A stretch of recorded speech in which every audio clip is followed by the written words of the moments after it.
Velkommen til afsnit 2. Her i afsnit 2 skal vi høre om noget meget gammelt korn. Og nu har vi kommet til en skillevej. Vi skal gå denne vej. Det lover skidt. Så vi vælger at gå denne vej.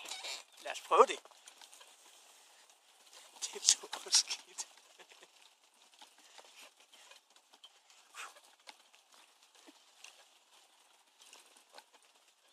Faktisk er kornet så gammelt, at man troede, det var helt uddødt.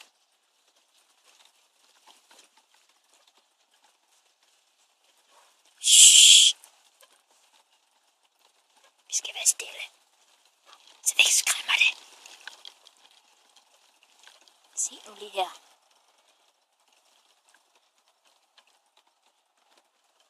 Meget gammelt korn. Og hvis man nu vil vide mere om, hvad det er for noget korn, så ring på det her telefonnummer. Det er skide smart. Danmarks sjældneste korn, se. Der kan I bare se. Svedjerug hedder det. Vi er så lidt i tvivl om, hvilken en af de der arter det rent faktisk er, fordi så vidt vi kan tælle, så er der faktisk 5 forskellige. Men det er lige så fint omkranset af planker. Eller stammer er det vel egentlig.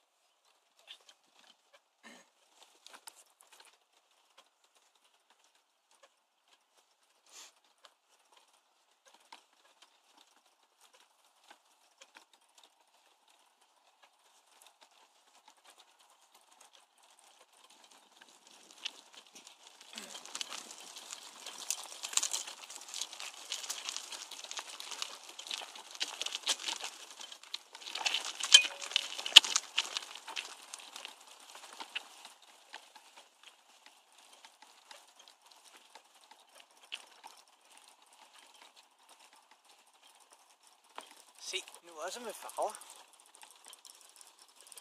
Det kan man sikkert ikke se. Jo, det tror jeg godt, man kan.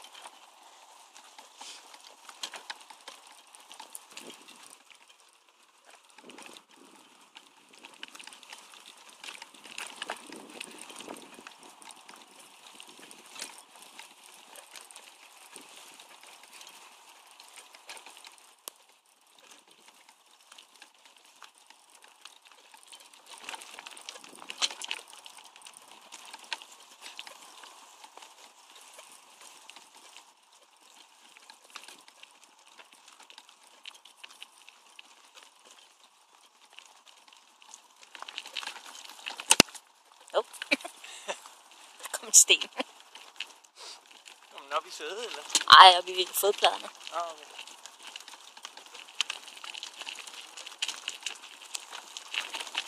Nu er vi snart lidt på vej i skoven. Men vent en gang, fordi omme på den anden side af træerne gemmer sig endnu flere spændende ting. Måske knap så sjældne som svedjerug, men stadigvæk sjældne ting. I hvert fald i Danmark.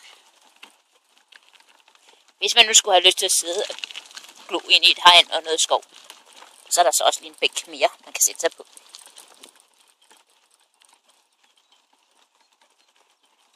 Man kan så diskutere udsigten. Den er noget værd. Det er begrænset interessant.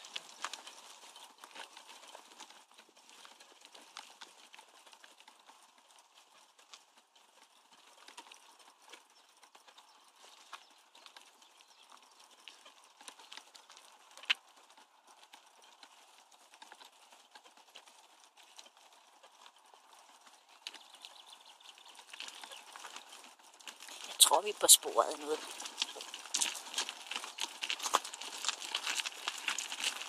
Sporet af ujævn vej. Hvis jeg nu havde nyresten, så var de for længst rystet løs.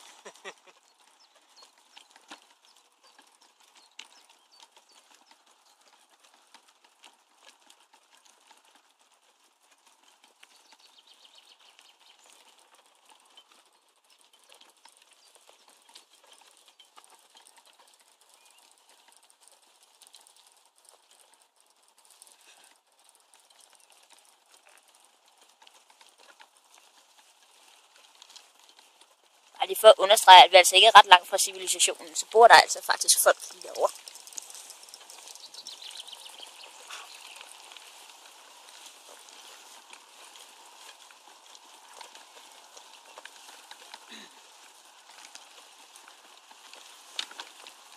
Hvad skuer vi i det fjerne? Er det Storebæltsbroen? Kameraet skuer ikke så meget endnu, vil jeg så sige. Men det er her. Vi skal kigge i den retning. Hvis nu USA kunne køre lidt mere roligt, kunne jeg pege lidt mere stabilt.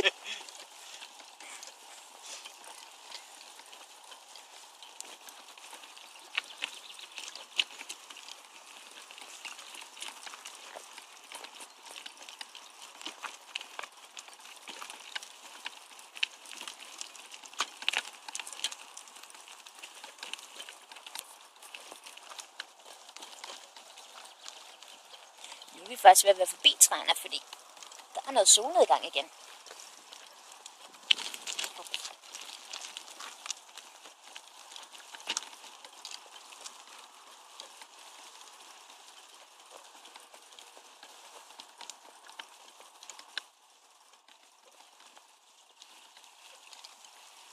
Vi kan så konkludere, nu vi går her i bare arme, at solen ikke rigtig varmer længere.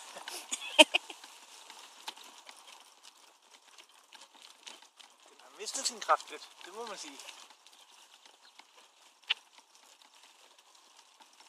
Et stykke med brak. Ja. Nu begynder man at kunne ane en trækonstruktion. Tidligere var det bare en betonklat.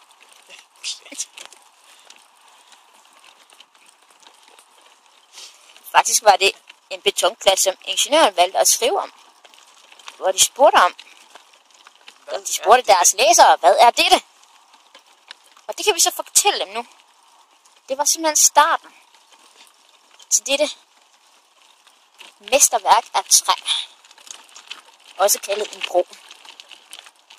Ingeniørkunst. Ypperlig ingeniørkunst. En bro. Men det er ikke bare en hvilken som helst bro. Det er en bro, der leder hen over en dyresti. Og hvorfor så det, spørger man måske. Fordi tidligere, der kunne man altså bare være forbi. Det skal ikke være nemt. Nej. I kender godt ham der Sten, ikke?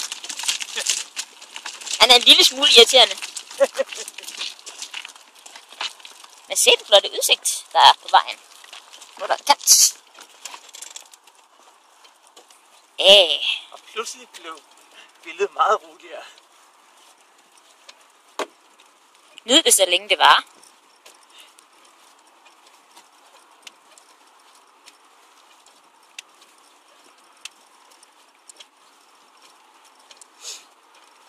Jeg kigger ud igennem her, så kan man se et lille hus. Ja, måske et halvstort hus faktisk. Dette hus, det er til ære for nogle lidt større kræ, som render rundt et eller andet sted herude. Hvis man kunne finde dem et eller andet sted, så ville de nok være der. Det er de ikke. Eller jo, de er der et eller andet sted, men vi kan så ikke lige se dem. Men vi kan vise dem alligevel. Fordi se nu her. Europæisk bison, siger skiltet. De var her, da vi gik her tidligere. Men meget, meget langt derude af. Nu kan man så til gengæld begynde at høre motorvejen. Det er ikke så naturligt. Derovre et sted i det fjerne. Der omkring. Der er et udkigshus, hvis man er interesseret i fugle. Så er der en solnedgang. We're going down! No!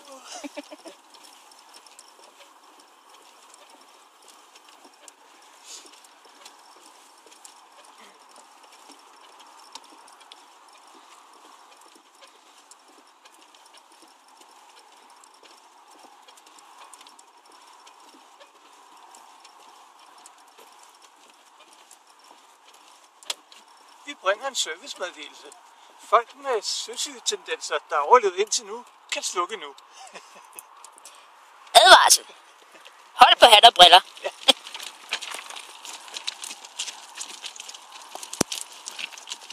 Man kan også bare prøve at holde en tone. Det er en meget naturlig vibrato.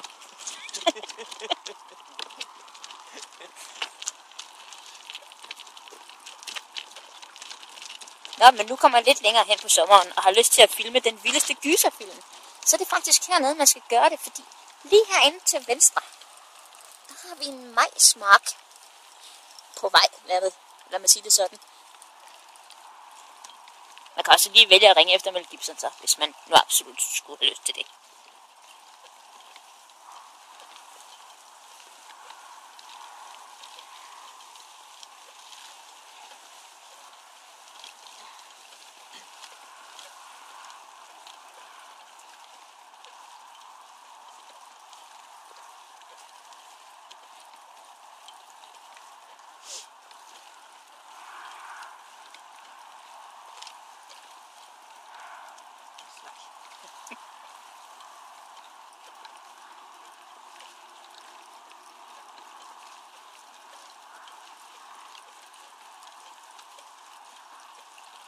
De fleste kræ har nu forladt os. Alternativt så har vi spist dem alle sammen.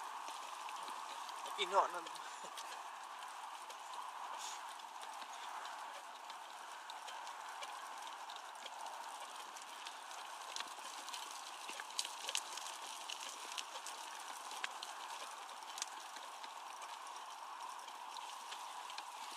Jeg har placeret dem i kurshår.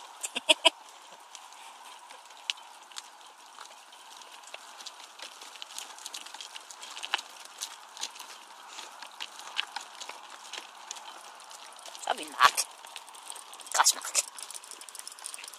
Vældig fin grøn.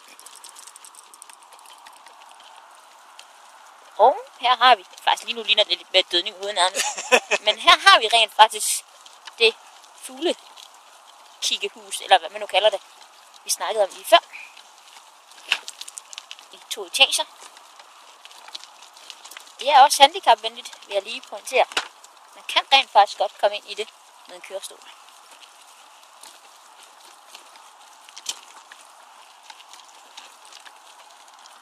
Så har vi sådan nogle dejlige, fine, lange snegle. Eller fine, man skal så meget til. Og så er der de der små bitte frøer, som vi muligvis kom til at smadre en af tidligere, men det var fordi vi ikke så den. Ellers har vi helt sikkert ikke smadret den. Vel, lille ven?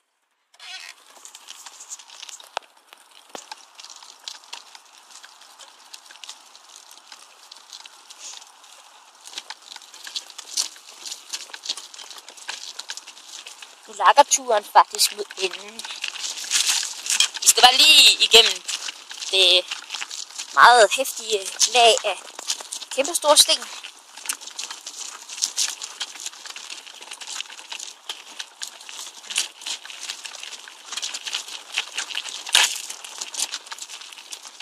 Jeg vil øvrigt anbefale, at man, hvis man færdes hernede med en kørestol, ikke går ved siden af denne.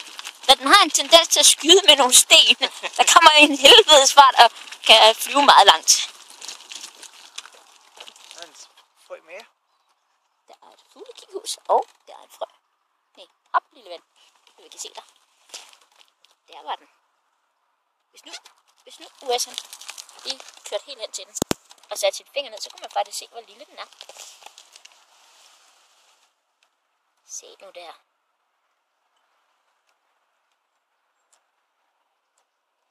Der var den. Så er der også 2 grimme klatter. De er ikke så søde.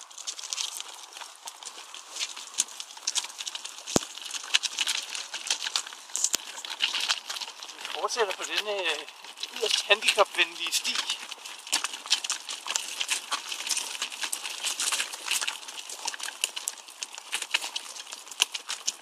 Nu er vi så faktisk på vej ud af naturen, hvis man kan sige det på den måde.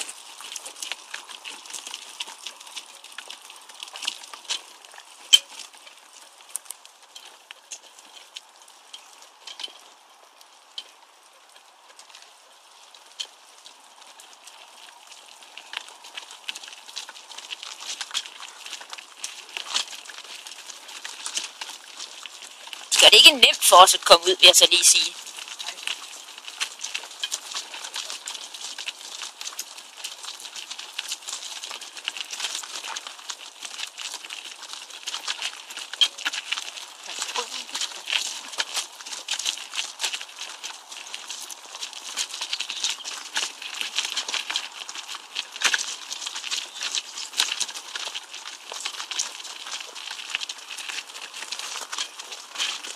kan i øvrigt godt anbefales, at hvis man vælger at tage den her tur, så får nogen til at læse af ved Gudnød rastepladsen i nordgående retning.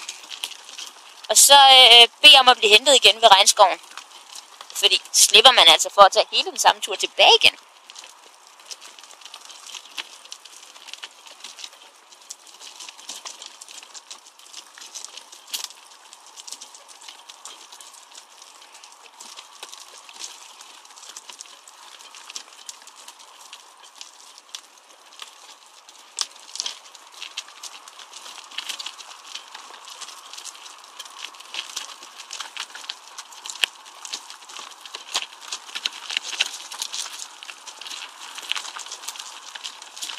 Her inden vi afslutter helt, så vil jeg lige bede alle om at nyde den dejlige ro, der er ved at sænke sig over Vorup Enge.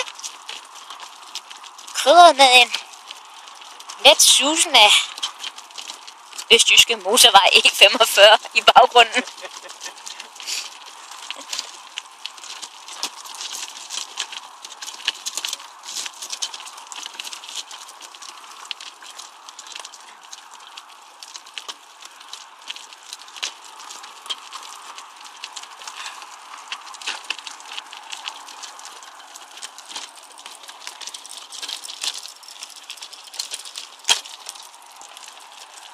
Afslutningsvis kan vi så lige dokumentere, at det ikke kun er os, der er ude, hvor vi ikke burde færdes med en kørestol. Der er rent faktisk kørestolssymbol. Læg venligst mærke til, at det ikke er streget over, ligesom åben ild og grill forbudt.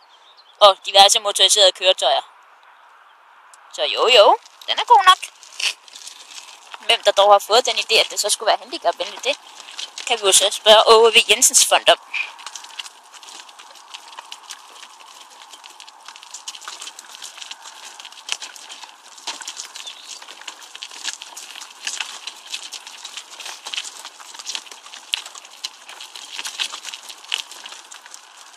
Nu kan vi så småt se udgangen, og jeg vil derfor gerne benytte lejligheden til at sige tak for i aften.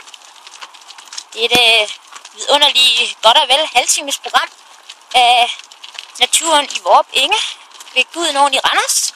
Er selvfølgelig dokumenteret på behørigt vis af Usk Productions, også kendt som dem, der er halve og hele og mange år om at færdiggøre deres filmprojekter.